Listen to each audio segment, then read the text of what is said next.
Hi friends, welcome to New Mechanical Mind. First நம்ம சேனலில் support பண்ணுறவங்களுக்கு தேங்க்ஸ் சொல்லிக்கிறேன். நீங்கள் நம்ம சேனலுக்கு புதுசாக இருந்தீங்கன்னா உடனே சப்ஸ்கிரைப் பண்ணுங்கள். இந்த வீடியோவில் நம்ம பார்க்க போகிறது COPQ. COPQனா காஸ்ட் ஆஃப் புவர் குவாலிட்டி. இதை பற்றி வீடியோ போடுங்கன்னு சொல்லி நம்ம ஃப்ரெண்ட்ஸில் நிறைய பேர் கேட்டிருந்தாங்க. COPQவை பற்றி குவாலிட்டி டிபார்ட்மெண்ட்டில் இருக்கிறவங்க தெரிஞ்சுக்கிறது ரொம்ப நல்லது. நீங்கள் ஏதாவது ஒரு குவாலிட்டி என்ஜினியர் போஸ்டிங்க்கோ இல்லைனா குவாலிட்டி மேனேஜர் டெப்டி மேனேஜர் ஏதாவது ஒரு போஸ்டிங்க்கோ ஏதாவது ஒரு கம்பெனிக்கு இன்டர்வியூ போகும்போது இந்த காஸ்ட் ஆஃப் புவர் குவாலிட்டியை பற்றி டீட்டெயிலாக கேட்பாங்க. அதனால் இதை பற்றி தெரிஞ்சுக்கிறது ரொம்ப நல்லது. இந்த வீடியோவில் நீங்கள் கண்டிப்பாக பல புது இன்ஃபர்மேஷன்ஸை தெரிஞ்சுப்பீங்க. அதனால் வீடியோவை கடைசி வரைக்கும் முழுசாக பாருங்கள், உங்களுக்கு ரொம்ப யூஸ்ஃபுல்லாக இருக்கும். வாங்க ட்ரைனிங்குள்ளே போகலாம். COPQவில் நம்ம பார்க்க போகிற content, what is cost of quality COQ, history of cost of quality, types of costs included in cost of quality, what is cost of good quality, what is cost of poor quality, இதுதான் COPQ, why to calculate COQ, method to reduce COQ, benefits of controlling COQ.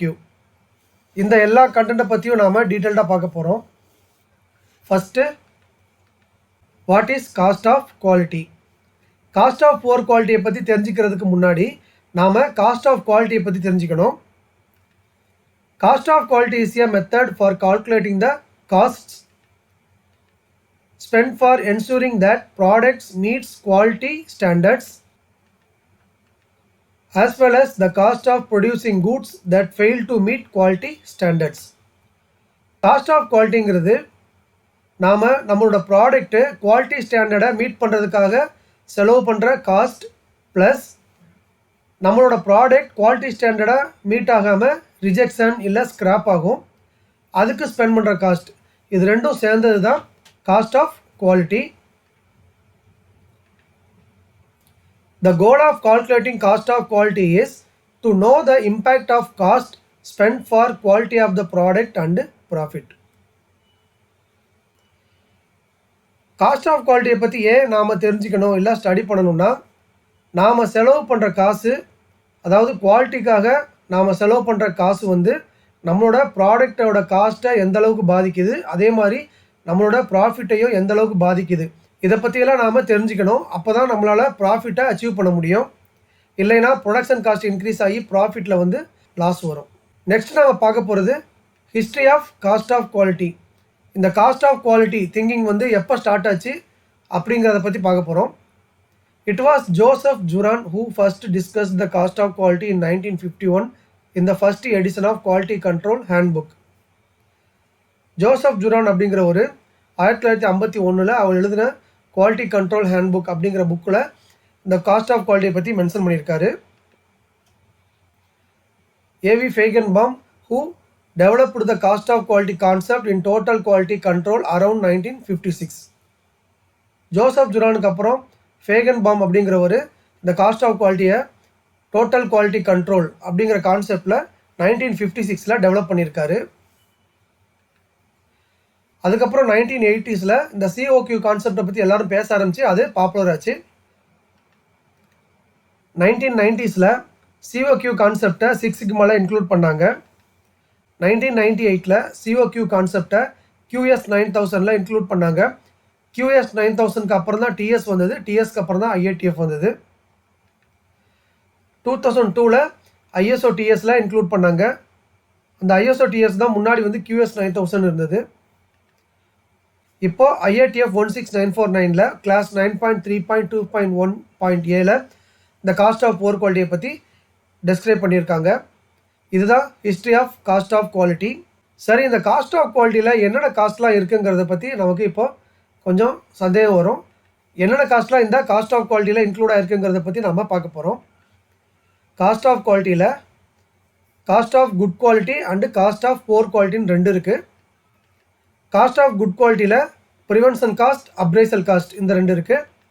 Cost of poor குவாலிட்டியில் internal failure cost, external failure cost இந்த ரெண்டு cost இருக்குது. இது எல்லாமே சேர்ந்தது தான் cost of quality.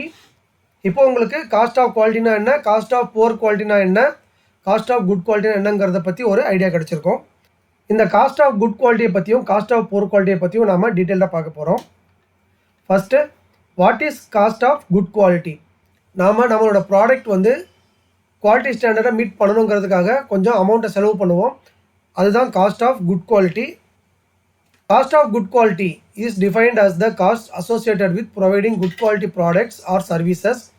There are two categories: cost related to prevention of non-conformance, prevention cost; cost related to inspection or testing, appraisal cost.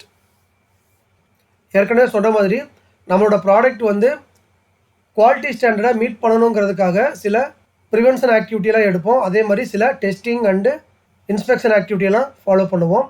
அதுதான் cost of good quality. இதில் வர்ற எல்லா காஸ்ட்டையும் நாம் இன்க்ளூட் பண்ணும்போது இது வந்து காஸ்ட் ஆஃப் குட் குவாலிட்டியில் add ஆகும். இதில் ப்ரிவென்ஷன் காஸ்ட்டில் என்னென்னலாம் இருக்கலாம் அப்படின்னா, prevention cost are incurred to prevent or avoid quality problems. These cost are associated with the design, implementation and maintenance of the quality management system. They are planned and incurred before actual operation and they could include prevention காஸ்ட்டுங்கிறது ஒரு quality ப்ராப்ளத்தை avoid பண்ணுறதுக்காக preventive action எடுக்கிறதுக்கு spend பண்ணுற காஸ்ட்டுன்னு ஏற்கனவே நம்ம பார்த்துட்டோம். இதில் டிசைன், இம்ப்ளிமெண்டேஷன், அப்புறம் maintenance of quality management system, இந்த மாதிரி நிறைய ஆக்ஷன்ஸை வந்து ப்ரொடக்ஷன் ஸ்டார்ட் பண்ணுறதுக்கு முன்னாடியே ஆக்ஷன் எடுத்திருப்பாங்க. அதுக்கு கொஞ்சம் அமௌண்ட் செலவாயிருக்கும். அதுதான் ப்ரிவென்ஷன் காஸ்ட். இதில் product or service requirements, establishment of specifications for incoming materials, processes, finished products and services. Product and service cost இதில் இருக்கும். அதாவது incoming material, process, finished product and service இதுக்காகலாம் செலவு பண்ணுவாங்க. Quality planning, creation of plans for quality, reliability, operations, production and inspection. அந்த ப்ராடக்டை எப்படி inspection பண்ணணும், எப்படி டெஸ்ட் பண்ணுங்கிறத பற்றி சில குவாலிட்டி பிளானிங் பண்ணுவாங்க. அதுக்காக ஸ்பெண்ட் பண்ணுற அமௌண்ட் இருக்குது. Quality assurance, creation and maintenance of quality system. Quality சிஸ்டமை எப்படி மெயின்டைன் பண்ணணும், அதாவது குவாலிட்டி அசூரன்ஸை எப்படி ஹேண்டில் பண்ணணும், சிஸ்டமிக்காக எப்படி கண்ட்ரோல் பண்ணணுங்கிறதுக்காக அதுக்கு கொஞ்சம் அமௌண்ட் செலவு பண்ணுவாங்க. அந்த அமௌண்ட்டும் காஸ்ட் ஆஃப் குட் குவாலிட்டியில் தான் வரும். Training, development, preparation and maintenance of programs. நம்மளோட ப்ராடக்ட் வந்து குவாலிட்டி ஸ்டாண்டர்ட்ஸை மீட் பண்ணுறதுக்காக நம்மளோட ஆப்ரேட்டர்ஸ், அப்புறம் இன்ஸ்பெக்டர்ஸ், இன்னும் நிறைய லேபர்ஸு இல்லை எம்ப்ளாயீஸுக்கெல்லாம் ட்ரைனிங் கொடுப்போம். அந்த மாதிரி கொடுக்கறதுக்கு ஆகிற காஸ்ட் இது எல்லாமே சேர்ந்தது தான் ப்ரிவென்ஷன் காஸ்ட். இது எல்லாமே காஸ்ட் ஆஃப் குட் குவாலிட்டியில் இருக்கிற ப்ரிவென்ஷன் காஸ்ட். அதே மாதிரி appraisal cost. Appraisal costs are associated with measuring and monitoring activities related to quality.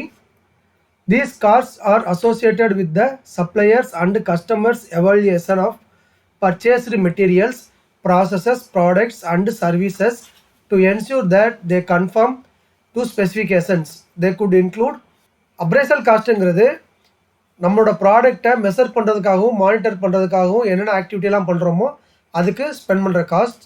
எக்ஸாம்பிளுக்கு நாம் சப்ளைக்கிட்ட வாங்குகிற பொருளை செக் பண்ணுறதுக்கோ இல்லை மானிட்டர் பண்ணுறதுக்கோ, அதே மாதிரி கஸ்டமருக்கு சப்ளை பண்ண ப்ராடக்டை மானிட்டர் பண்ணுறதுக்கோ இல்லை மெஷர் பண்ணுறதுக்கோ செலவு பண்ணுற எல்லா காசுமே இதில் இன்க்ளூட் ஆகும். இதுதான் அப்ரைசல் காஸ்ட். இதில் என்னென்னலாம் இருக்கலாம் அப்படின்னா, verification, checking of incoming material, process setup and products against agreed specifications. நம்ம கம்பெனியில் கண்டிப்பாக ரிசீவிங் குவாலிட்டின்னு ஒன்று இருக்கும். அந்த ரிசீவிங் குவாலிட்டியில் சப்ளையரோட மெட்டீரியல்லாம் செக் பண்ணுற காஸ்ட். நம்மளோட ப்ராடக்ட் வந்து குவாலிட்டி ஸ்டாண்டர்ட் மீட் பண்ணணும்னா சில மெஷினில் வந்து சில செட்டப்பை பண்ணி ஆகணும். அந்த மாதிரி செட்டப் பண்ணுறதுக்கு ஆகிற காஸ்ட். ஃபைனலாக நாம் ப்ரொடியூஸ் பண்ணுற ப்ராடக்ட் வந்து ஸ்பெசிஃபிகேஷனுக்கு மீட் ஆகிருக்கா இல்லையாங்கிறத செக் பண்ணுறதுக்காக இன்ஸ்பெக்ஷன் பண்ணுவோம். ஏற்கனவே நம்ம சேனலில் இந்த இன்ஸ்பெக்ஷனை பற்றி டீட்டெயிலாக வீடியோ போட்டிருக்கோம். அதாவது first part approval, pattern inspection and last off approval பற்றி டீட்டெயிலாக வீடியோ போட்டிருக்கோம். பார்க்காதவங்க மேலே வர லிங்கை கிளிக் பண்ணி பார்த்துக்கோங்க. அந்த மாதிரி இன்ஸ்பெக்ஷன் கண்டக்ட் பண்ணுறது, ஃபைனல் இன்ஸ்பெக்ஷன் பண்ணுறது, ப்ரீ டெஸ்பேட்ச் இன்ஸ்பெக்ஷன் பண்ணுறது, என்ன இன்ஸ்பெக்ஷன் பண்ணாலும் அது எல்லாமே வெரிஃபிகேஷன் அப்படிங்கிற கேட்டகரியில் வந்துடும். அதுக்கு ஆகிற cost. Next quality audits, confirmation that the quality system is functioning correctly. நம்ம கம்பெனியில் நிறைய இன்டர்னல் ஆடிட்ஸ் பண்ணுவோம். அதே மாதிரி சப்ளையரையும் ஆடிட் பண்ணுவோம். இந்த மாதிரி ஆடிட்ஸுக்கு ஸ்பெண்ட் பண்ணுற எல்லா காஸ்ட்டும் அப்ரைசல் காஸ்ட்டில் தான் வரும்.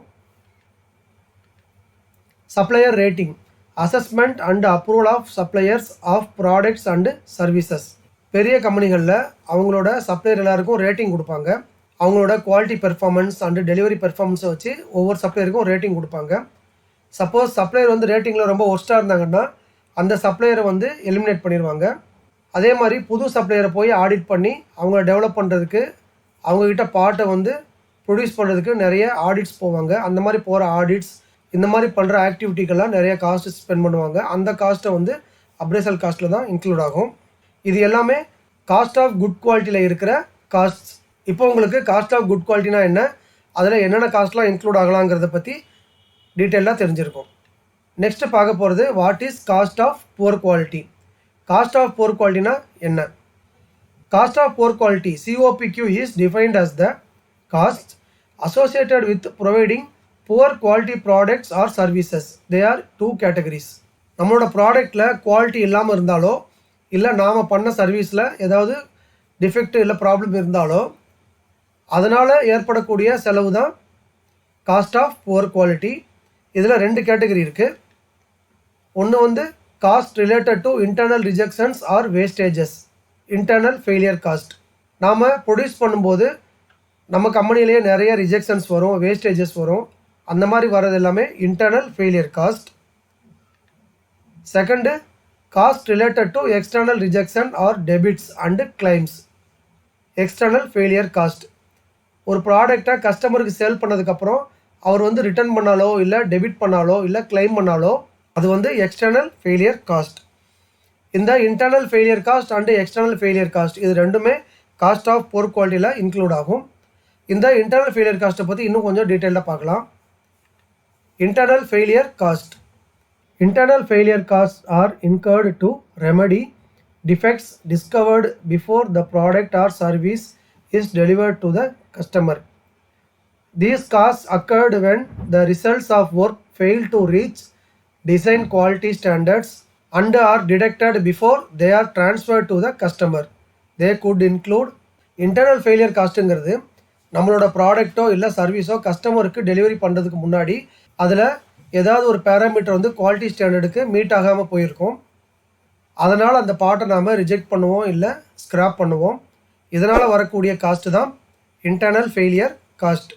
இந்த இன்டர்னல் ஃபெயிலியர் காஸ்ட்டில் என்னென்னலாம் இருக்கலாம்னா waste, performance of unnecessary work or holding of stock as a result of errors, poor organisation or communication. நாம் ப்ரொடியூஸ் பண்ணும்போது நிறைய ஸ்டாக்கை ப்ரொடியூஸ் பண்ணுவோம் இல்லை எக்ஸ்ட்ரா ஒர்க் பண்ணுவோம், இல்லைன்னா நம்ம ஸ்டாக் எல்லாம் ஹோல்டு பண்ணுவோம். இந்த மாதிரி பண்ணுறது எல்லாமே வேஸ்ட்டு. இதுக்கு ஸ்பெண்ட் பண்ணுற காஸ்ட் எல்லாமே internal failure cost. Next scrap, defective product or material that cannot be repaired, used or sold. Production பண்ணும்போது சில சமயம் டிஃபெக்டிவான ப்ராடக்டை நம்ம ப்ரொடியூஸ் பண்ணிடுவோம். அந்த டிஃபெக்டிவ் ப்ராடக்டை சில சமயம் நம்மளால் ரிப்பேர் பண்ண முடியாது, யூஸும் பண்ண முடியாது, அதை சேலும் பண்ண முடியாது. அந்த மாதிரி இருக்கிறது எல்லாமே ஸ்க்ராப்பு. இதுவும் காஸ்ட் ஆஃப் புவர் குவாலிட்டியில் தான் வரும். Rework or rectification, correction of defective material or errors. Sometimes நம்ம ப்ரொடியூஸ் பண்ண ப்ராடக்ட்டில் ஏதாவது ப்ராப்ளம் இருந்துச்சுன்னா அதை நம்மளால் ரீஒர்க் பண்ண முடியும் இல்லை கரெக்ட் பண்ண முடியும். அதுக்கு சில ஆக்டிவிட்டி பண்ணுவோம். அந்த மாதிரி பண்ணும்போது லேபர் காஸ்ட், ப்ராசஸ் காஸ்ட், இந்த மாதிரி நிறைய காஸ்ட் வந்து நம்ம ஸ்பெண்ட் பண்ணுவோம். அதுவும் இன்டர்னல் ஃபெயிலியர் காஸ்ட்டில் தான் வரும். Next failure analysis, activity required to establish the causes of internal product or service failure. நம்மளோட ப்ரொடக்ஷனில் ஏதாவது ஒரு பார்ட் வந்து டிஃபெக்டிவாக ப்ரொடியூஸ் ஆச்சுன்னா அந்த டிஃபெக்டிவ் பார்ட் ஏன் ப்ரொடியூஸ் ஆச்சு, எதனால் ப்ரொடியூஸ் ஆச்சுங்கிறத பற்றி நிறைய அனலைஸ் பண்ணுவோம். அப்படி அனலைஸ் பண்ணி ரூட் காஸை கண்டுபிடிச்சி ஆக்ஷன் எடுக்கிறதுக்காக நாம் டைம் ஸ்பெண்ட் பண்ணுவோம். அதே மாதிரி நிறைய ரிசோர்ஸஸ், மேன் பவர் இல்லை மெட்டீரியல், அந்த மாதிரி நிறைய ரிசோர்ஸஸை யூஸ் பண்ணுவோம். அந்த மாதிரி யூஸ் பண்ணும்போது நிறைய எக்ஸ்பென்ஸ் வந்து நமக்கு ஆகும். ஸோ அது எல்லாமே இன்டர்னல் ஃபெயிலியர் காஸ்ட்டில் தான் வரும். இப்போ உங்களுக்கு காஸ்ட் ஆஃப் புவர் குவாலிட்டினா என்ன, அதில் இன்டர்னல் ஃபெயிலியர் காஸ்ட்னா என்னங்கிறத பற்றி கண்டிப்பாக தெரிஞ்சிருக்கும். நெக்ஸ்ட்டு பார்க்க போகிறது எக்ஸ்டர்னல் ஃபெயிலியர் காஸ்ட். இந்த காஸ்ட் ஆஃப் புவர் குவாலிட்டியில் எக்ஸ்டர்னல் ஃபெயிலியர் காஸ்ட் என்னெல்லாம் இருக்கும். External failure costs are incurred to remedy defects discovered by customers These costs occur when products or services that fail to reach design quality standards are not deducted until after transfer to the customer. They could include external failure காஸ்ட்னா நம்மளோட inspection and testing எல்லாம் தாண்டி ஏதாவது ஒரு defective part வந்து கஸ்டமருக்கு போயிடுச்சுன்னா அதனால் கஸ்டமருக்கு நிறைய ப்ராப்ளம்ஸ் வரும். அந்த ப்ராப்ளம்ஸை ஈடுகட்டுறதுக்காக நாம் நிறைய ஆக்டிவிட்டீஸ் பண்ணுவோம். அதாவது கஸ்டமருக்கு விசிட் பண்ணுவோம், ப்ராடக்டை ரீப்ளேஸ் பண்ணுவோம், ரீஇன்ஸ்பெக்ஷன் பண்ணுவோம், செக்ரிகேஷன் பண்ணுவோம். இந்த மாதிரி ஏகப்பட்ட ஆக்டிவிட்டீஸ் பண்ணுவோம். இந்த ஆக்டிவிட்டிக்கு ஆகிற எல்லா எக்ஸ்பென்ஸுமே எக்ஸ்டர்னல் ஃபெயிலியர் காஸ்ட்டில் தான் வரும். சில சமயம் கஸ்டமர் வந்து பெனால்ட்டியும் போடுவாங்க. ஏன்னா அவங்களோட லைன் ஸ்டாப் ஆச்சுன்னா இவ்வளோ அமௌண்ட்டுன்னு சொல்லி சில பெனால்ட்டியும் போடுறதுக்கு வாய்ப்பு இருக்குது. இதுவும் எக்ஸ்டர்னல் ஃபெயிலியர் காஸ்ட்டில் தான் வரும். இதில் இன்க்ளூட் ஆகிற சில காஸ்ட் வந்து repairs and servicing of both returned products and those in the field. கஸ்டமர்கிட்டருந்து ரிட்டர்ன் ஆகிற ப்ராடக்டை சில சமயம் நாம் ரிப்பேர் பண்ணி இல்லை சர்வீஸ் பண்ணி ஓகே பண்ணுவோம். அதுக்கு நமக்கு காஸ்ட்டு செலவாகும். சில சமயம் நாமளே கஸ்டமர் ரெண்டுக்கு டைரெக்டாக போய் ரிப்பேரோ இல்லை ரீஒர்க்கோ இல்லை சர்வீஸோ பண்ணுற மாதிரி இருக்கும். அதுக்கும் நமக்கு காஸ்ட்டு செலவாகும். Warranty claims failed products that are replaced or services that are reperformed under a guarantee. Warranty கிளைம்ஸ்னால் எல்லாருக்குமே தெரிஞ்சிருக்கும். ப்ராடக்ட் வந்து இத்தனை வருஷம் ஒர்க் ஆகும்னு சொல்லி வாரண்டி கொடுப்பாங்க. அந்த பீரியடுக்குள்ளே ஒர்க் ஆகலைன்னா அதை வாரண்டி கிளைமில் ரீப்ளேஸ் பண்ணுவாங்க இல்லை சர்வீஸ் பண்ணிப்பாங்க. அதுக்கு நிறைய காசு வந்து செலவாகும். இதுவும் எக்ஸ்டர்னல் ஃபெயிலியர் காஸ்ட்டில் தான் வரும். Complaints all work and costs associated with handling and servicing customers complaints. Handling customer கம்ப்ளைண்ட்டை பற்றி நம்ம சேனலில் ஏற்கனவே டீட்டெயிலாக பார்த்துருக்கோம். பார்க்காதவங்க மேலே ஒரு லிங்கை கிளிக் பண்ணிட்டு பார்த்துக்கோங்க. நம்மளோட ப்ராடக்ட்டில் ஏதாவது குவாலிட்டி டிஃபெக்ட் இருந்துச்சுன்னா கஸ்டமர் வந்து கம்ப்ளைண்ட் பண்ணுவார். அந்த கம்ப்ளைண்ட்டுக்காக நாம் கஸ்டமரை விசிட் பண்ணுற மாதிரி இருக்கும். சம்டைம்ஸ் நம்ம தமிழ்நாட்டிலேருந்து டெல்லிக்கு போகிற மாதிரி இருக்கும். அதுக்காக நம்ம ஃப்ளைட்டில் போகிறது இல்லை ட்ரெயினில் புக் பண்ணி போகிறது, அப்புறம் அங்கே போய் ஸ்டே பண்ணுறது, இதுக்காக நிறைய காஸ்ட் ஸ்பெண்ட் பண்ணுவோம். அப்புறம் செக்ரிகேஷன், ரீப்ளேஸ்மெண்ட், ரிஜெக்ஷன் சொல்லி அதுக்கு நிறைய காஸ்ட்டை வந்து ஸ்பெண்ட் பண்ணுவோம். இன்னும் நிறைய எக்ஸ்பென்ஸ்லாம் பண்ணுவோம். அதாவது டாக்குமெண்டேஷன் ஒர்க், ஏடி ரிப்போர்ட் ப்ரிப்பரேஷன் ஒர்க்குன்னு சொல்லிட்டு ஏகப்பட்ட ஒர்க்குக்காக நாம் காஸ்ட்டை ஸ்பெண்ட் பண்ணுவோம். இது எல்லாமே காஸ்ட் ஆஃப் பவர் குவாலிட்டியில் எக்ஸ்டர்னல் ஃபெயில் காஸ்ட்டில் இன்க்ளூட் ஆகும். ஃபைனலாக returns handling and investigation of rejected or recalled products including transport cost. ஏதாவது குவாலிட்டி டிஃபெக்ட்னால கஸ்டமர் வந்து நம்மளோட லாட்டையே திருப்பி அனுப்புவார். அந்த மாதிரி திருப்பி அனுப்பும்போது நம்மளோட வெஹிக்கிள்லையே நாம் எடுத்துகிட்டு வர்ற மாதிரி இருக்கும். ஸோ அந்த மாதிரி டைமில் டிரான்ஸ்போர்ட் காஸ்ட்டும் நமக்கு வேஸ்ட் ஆகும். அந்த ரிஜெக்டட் பார்ட்டை ஹேண்டில் பண்ணுவோம், அதாவது அதை இன்வெஸ்டிகேட் பண்ணுவோம், ரீஒர்க் பண்ணுவோம். அதே மாதிரி சம்டைம்ஸ் ஏதாவது நம்மளோட ப்ராடக்ட் வந்து ஃபீல்டில் ரீகால் ஆச்சுன்னா ஏகப்பட்ட லாஸஸ் வந்து கம்பெனிக்கு வரும். சில சமயம் கம்பெனியவே க்ளோஸ் பண்ணுற சிச்சுவேஷன் வரலாம். இந்த மாதிரி நாம் நம்மளோட ப்ராடக்டை சேல் பண்ணதுக்கப்புறம் அதில் ஏதாவது ஒரு குவாலிட்டி டிஃபெக்ட் வந்து அதனால் கஸ்டமருக்காக நம்ம எவ்வளோ ஸ்பெண்ட் பண்ணுறோமோ அது எல்லாமே காஸ்ட் ஆஃப் புவர் குவாலிட்டியில் எக்ஸ்டர்னல் ஃபெயிலியர் காஸ்ட்டில் வரும். இப்போ உங்களுக்கு காஸ்ட் ஆஃப் புவர் குவாலிட்டினா என்னங்கிறத பற்றி டீட்டெயிலாக தெரிஞ்சிருக்கும். சில பேருக்கு இப்போது ஒரு டவுட் வந்திருக்கும், ஏன் காஸ்ட் ஆஃப் குவாலிட்டியை வந்து கால்குலேட் பண்ணணும்? Why to calculate cost of quality? If we know the cost of quality, that is how much cost is spent to achieve the quality of the product, then only we will try to improve the quality of product with minimum cost. நாம் produce பண்ணுற ப்ராடக்டில் குவாலிட்டிக்காக எவ்வளோ cost spend பண்ணுறோங்கிறது நமக்கு தெரிஞ்சால் தான் இன்னும் அதை வந்து minimise பண்ணி அந்த ப்ராடக்டை வந்து ப்ராஃபிட்டாக மாற்ற முடியும். அதுக்காக தான் மெயினாக சிஓக்யூவை கால்குலேட் பண்ணுவாங்க. By reducing cost of quality, we can reduce the production cost. Cost of quality reduce பண்ணுறது மூலமாக ப்ரொடக்ஷன் காஸ்ட்டை நாம் ரெடியூஸ் பண்ண முடியும். To design or provide alternate cheapest method to ensure the quality of product. Sometimes cost of குவாலிட்டியை calculate பண்ணும்போது தான் நமக்கு சில புது சீப்பஸ்ட் மெத்தட்லாம் இருக்கிறது தெரிய வரும். அந்த மெத்தடில் ப்ராடக்டை ப்ரொடியூஸ் பண்ணும்போது குவாலிட்டி வந்து மாறாது, ஆனால் காஸ்ட் வந்து குறைஞ்சிரும். To control and take action on gap due to which COQ is increases. சில சமயம் நம்மளோட ப்ராசஸ்லையோ இல்லை மெஷின்லையோ நிறைய ப்ராப்ளம் இருக்கும். அதனால் ஏகப்பட்ட ரிஜெக்ஷன்ஸ் வரலாம். அதே மாதிரி நம்மளோட இன்ஸ்பெக்ஷன் மெத்தட் இல்லை டெஸ்டிங் மெத்தட் வந்து புவராக இருக்கும். அதனால் நிறைய காஸ்ட் ஆஃப் புவர் குவாலிட்டி வரலாம். ஸோ இதெல்லாம் எப்போ தெரிய வரும்னா சிஓக்யூவை கால்குலேட் பண்ணும்போது தான் நமக்கு இதெல்லாம் தெரிய வரும். அந்த மாதிரி தெரிய வரும்போது ஆக்ஷன் எடுத்து அந்த கேப்பை எல்லாம் அரெஸ்ட் பண்ணுவாங்க. அதுக்காகவும் சிஓக்யூவை கால்குலேட் பண்ணுவாங்க. Finally to increase the profit by reducing the manufacturing cost of the product. அல்டிமேட்டாக காஸ்ட் ஆஃப் குவாலிட்டியை கால்குலேட் பண்ணுறதோட மெயின் பர்பஸே ப்ரொடக்ஷன் காஸ்ட்டை ரெடியூஸ் பண்ணி ப்ராஃபிட்டை இன்க்ரீஸ் பண்ணுறது தான். இப்போ உங்களுக்கு ஏன் காஸ்ட் ஆஃப் குவாலிட்டியை கால்குலேட் பண்ணணும், அதாவது purpose of calculating cost of quality, இதை பற்றி டீட்டெயில்டாக தெரிஞ்சிருக்கும். நெக்ஸ்ட்டு நம்ம பார்க்க போகிறது இந்த காஸ்ட் ஆஃப் குவாலிட்டியை எப்படி ரெடியூஸ் பண்ணலாம். Method to reduce cost of quality. Give regular training to workers and employees about quality and procedures. நம்ம கம்பெனியில் நிறைய குவாலிட்டி ஸ்டாண்டர்ட்ஸ், ப்ரொசீஜர்ஸ், இன்ஸ்ட்ரக்ஷன்ஸ் எல்லாமே இருக்கும். பட் அதை பற்றி நிறைய ஒர்க்கர்ஸுக்கோ எம்ப்ளாயீஸுக்கோ தெரியாமல் இருக்கும். அதனால் அவங்களுக்கு ப்ராப்பராக ரெகுலராக ட்ரைனிங் கொடுத்துக்கிட்டே இருக்கணும். Track cost of quality trend to take corrective action. Cost of quality ட்ரெண்டை வந்து ரெகுலராக ட்ராக் பண்ணிகிட்டே இருக்கணும். எங்கேயாவது பீக்கில் போச்சு இல்லை அப்நார்மலாக போச்சுன்னா அந்த இடத்துல நம்ம ஆக்ஷன் எடுத்து ரெடியூஸ் பண்ணணும். இதை கண்டினியூஸாக பண்ணிகிட்டே இருக்கணும். Follow 80 methodology to solve the problem R improve the current condition. ஏதாவது ஒரு ப்ராப்ளத்தை சால்வ் பண்ணுறதுக்கோ இல்லைனா இருக்கிற கண்டிஷன்லேருந்து நெக்ஸ்ட் லெவலுக்கு இம்ப்ரூவ் ஆகிறதுக்கோ நாம் 80 மெத்தடாலஜி இல்லை 6 சிக்மா கான்செப்ட் இந்த மாதிரி யூஸ் பண்ணும்போது நம்மளால் ரிஜெக்ஷனை குறைச்சி காஸ்ட் ஆஃப் குவாலிட்டியை சேவ் பண்ண முடியும். Close corrective action loop. நிறைய பேர் என்ன பண்ணுவாங்கன்னா கரெக்டிவ் ஆக்ஷன்லாம் எடுப்பாங்க, பட் கரெக்டிவ் ஆக்ஷனை இம்ப்ளிமெண்ட் பண்ண மாட்டாங்க, ஸ்டாண்டர்டைஸ் பண்ண மாட்டாங்க. அந்த மாதிரி விட்டுட்டோம்னா ஆஃப்டர் சம் பீரியட் வந்து மறுபடியும் அதே ப்ராப்ளம் ரிப்பீட் ஆகி நமக்கு நிறைய குவாலிட்டி டிஃபெக்ட்ஸ், ரிஜெக்ஷன்ஸ், வேஸ்டேஜஸ் இந்த மாதிரி வரும். அப்போது காஸ்ட் ஆஃப் குவாலிட்டி இன்க்ரீஸ் ஆகிடும். Implement horizontal deployment of corrective and improvement actions. ஏதாவது ஒரு பெஸ்ட் ஆக்ஷன்ஸ் இல்லை கரெக்டிவ் ஆக்ஷன்ஸ் நம்ம கம்பெனியில் எடுத்தோம்னா அந்த ஆக்ஷன்ஸை வந்து எல்லா இடத்துக்கும், எல்லா மெஷினுக்கும், எல்லா ப்ராசஸுக்கும் இம்ப்ளிமெண்ட் பண்ணிடணும். அது வந்து ஒன் டைம் காஸ்ட்டாக இருக்கும், பட் அதனால் நமக்கு நிறைய சேவிங்ஸ் தான் இருக்கும். ஏன்னா நிறைய கஸ்டமர் கம்ப்ளைண்ட்டை அவாய்ட் பண்ணலாம், நிறைய ரிஜெக்ஷன்ஸை அவாய்ட் பண்ணலாம். பட் காஸ்ட்டுக்காக நிறைய பேர் ஹரிசாண்டல் டிப்ளை பண்ண மாட்டாங்க. பட் அதனால் வர்ற லாஸஸ் வந்து அந்த ஆக்ஷனுக்கு ஆகிற காஸ்ட்டை விட நிறைய வந்துடும். ஸோ எந்த ஒரு நல்ல ஆக்ஷன்ஸ் இருந்தாலும் அதை ஹரிசாண்டலாக டிப்ளை பண்ண முடிஞ்சதுன்னா அதை இம்மிடியட்டாக பண்ணிடணும். Train and improve suppliers. நம்மளோட ப்ராடக்டோட குவாலிட்டி நம்ம சப்ளையரோட ப்ராடக்டோட குவாலிட்டியை பேஸ் பண்ணி தான் இருக்குது.